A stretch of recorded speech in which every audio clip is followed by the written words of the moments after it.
पुण्याची जी मेट्रो आहे, मेट्रो चालवणारी मुलगी आहे, मेट्रो चालवते.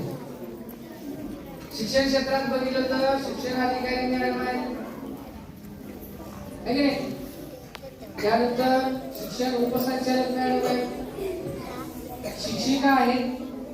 म्हणजे कोणत्या क्षेत्रात नाहीत असं नाही, तर पुरुषांच्या बरोबरीनं काम करत आहे. त्याचं पाठीमागचं मोठं श्रेय क्रांतीज्योती सावित्रीबाई फुलेंना जातं. आणि त्या निमित्तानं आपण आज या ठिकाणी भाषण स्पर्धेचं आयोजन केलेलं आहे.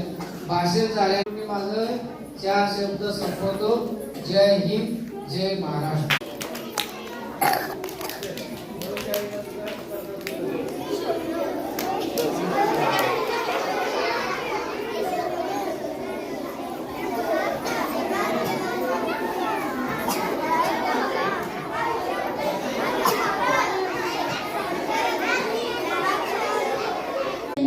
करते.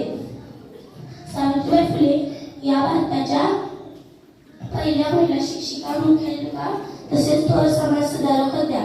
त्यांच्या वडिलांचे नाव खंडोजी नरसे पाटील व आईचे नाव लक्ष्मीबाई असे होते. त्यांचा विवाह वयाच्या अवघ्या 9व्या वर्षी समाजातील सर्व रूढी परंपरा चालीरीतींना त्यांनी विरोध केला.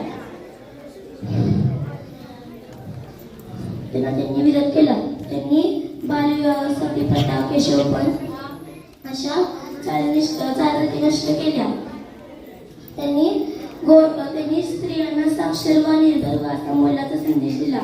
गोरगरिबांच्या जीवनात